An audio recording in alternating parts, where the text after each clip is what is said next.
So before we dive into Coach's new podcast in the description, I ranked all of my GM series, and there's been like 10 or 11 of them at this point, so that was kind of fun.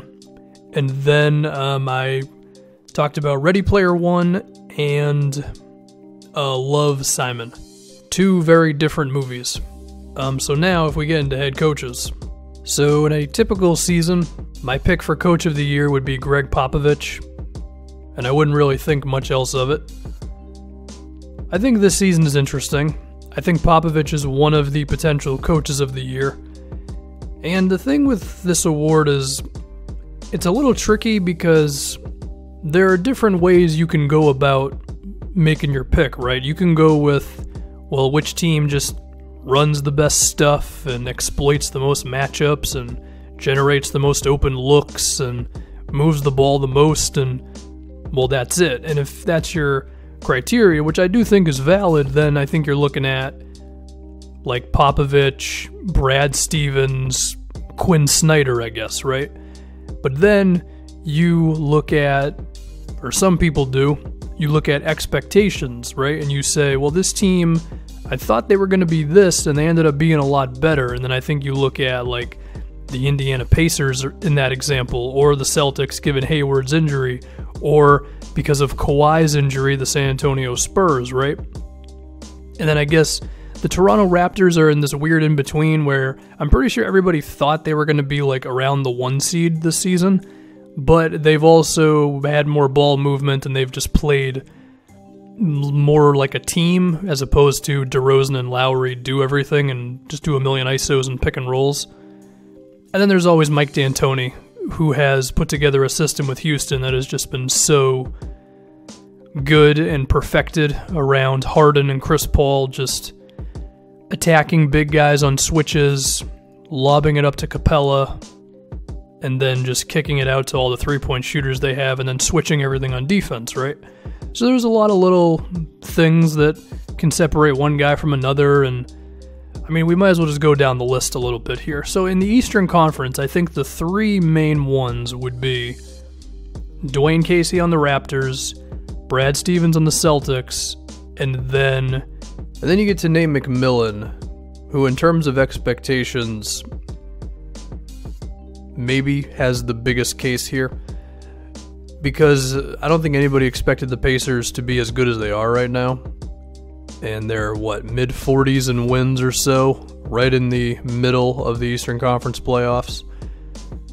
Some of it is definitely Oladipo just making a lot of tough shots and beating guys in one-on-ones and all that. But I do think McMillan has done some things pretty well. He has made it tough for a lot of opposing bigs because of Miles Turner's really good mid-range jumper. He had Sabonis stop being a three-point guy and had him being a roller to the rim and just doing stuff around the basket. He runs a lot of floppy stuff for Bogdanovich, and then once the defense get used to that, he'll have Bogdanovich screen for opposing, or not opposing, but he'll screen for his teammates, and then that adds a little extra thing to it where the defense isn't always ready for it.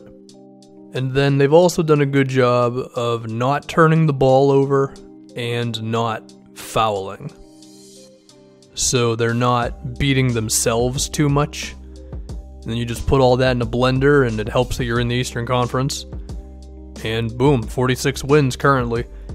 I think with Nate, I don't know, the expectation case is definitely there. I do think he's simply not as good of a coach as Brad Stevens or Dwayne Casey. Those two are dealing with more talent, that is true, but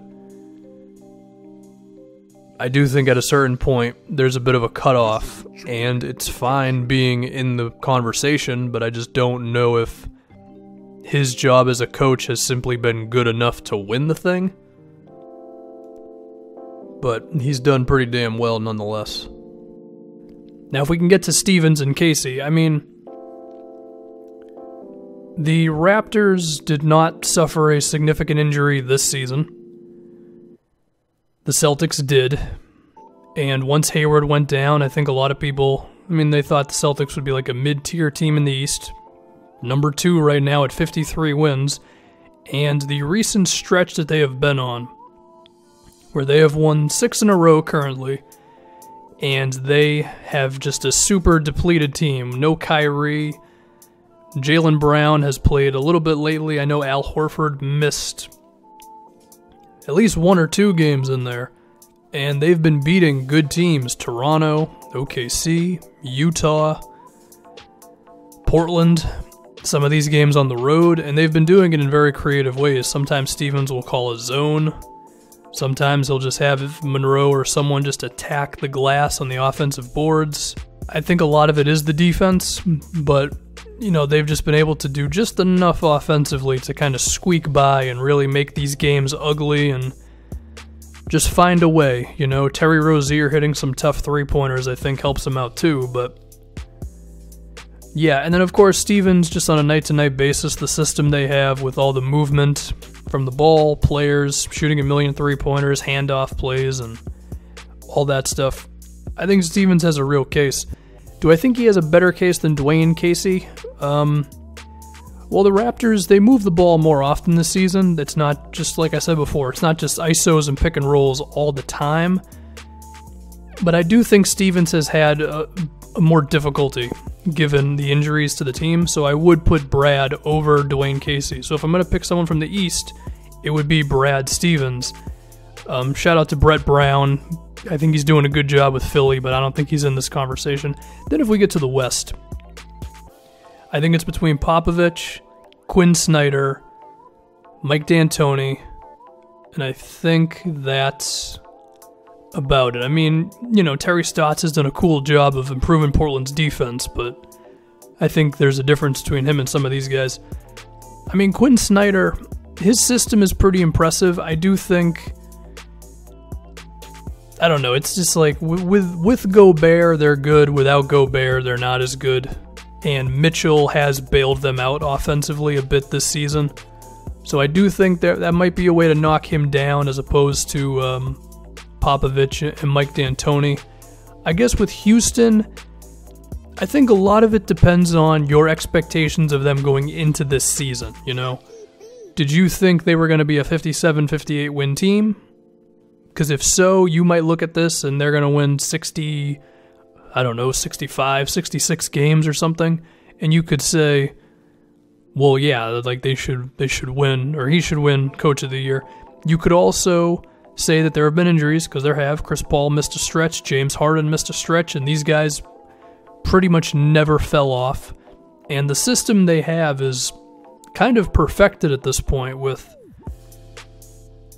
just what they do, you know, switching on defense all the time, getting creative with lineups. Sometimes it's Mbah Moute and PJ Tucker out there to go super defense. Sometimes Eric Gordon plays the 3 with the 2 ball handlers for a lot of offense. You put PJ Tucker in the corner because he's not that good of a three-point shooter, honestly, but if he's getting wide open corner looks, I mean, almost anybody can be good in that situation. And then, you know, just the pick and roll offense, it's working, you know? But you could say that that is a more talented roster than what Popovich has been dealing with, given that Kawhi Leonard has been out. And San Antonio had 45 wins with a few more games left to where they could. The funny thing is they actually could get to 50 wins if they win out, which would break the narrative of, oh no, they're not going to reach 50 wins this season. Who knows if that'll actually happen or not. But Popovich has found a way, once again, to have them be a very good defensive team. A lot of the time, it's just have your bigs back up and dare other teams to shoot 2-pointers. Pau Gasol might not be able to defend in space, but he can at least be tall and put his hands up. He has entrusted LaMarcus Aldridge a lot this season. He has let Aldridge be himself, and that is post-ups and turnaround jumpers. And it's worked out pretty well. LA has, I think he's surprised this season, because first couple years in San Antonio playing next to Kawhi, you could tell Aldridge wasn't all the way there in terms of his play style fitting in with what the Spurs want to do in terms of ball movement, because he is a bit more of a ball stopper. but it's been working a bit more this season. And then, while I do think this team is a little more straightforward offensively than they have been in the past, there is still the general ball movement and just not making stupid plays, having very good transition defense. Shout out to Danny Green. A weird thing is that the Spurs have not been good on the road. They're like 14-24 on the road, but they're really good at home, which is something, I guess. I don't know. That's tough, man. Brad Stevens or Popovich. I think both of them, they have great systems, and then I think given injuries to their teams, they have outperformed expectations. You could go Popovich because he's in the Western Conference, but at the same time, the Celtics have won 53 games as opposed to the Spurs 45. You know, like even if you're in a more difficult conference, at what point have you won so many less games than the other team that you still don't win this argument? You know, maybe it's me being a Homer Celtics fan, but I think this recent stretch where the Celtics have won the 6 in a row is enough for me to say that I think Brad Stevens should be the coach of the year. But I'm putting a lot of consideration into Popovich for just what he's been able to do with the Spurs team. But yeah, that's my pick, Brad Stevens. I don't really have a way to end this video, so yeah, that's it. Once again, new podcast. I ranked all of my GM series all the way back to like 2K14, and then Ready Player One and Love Simon.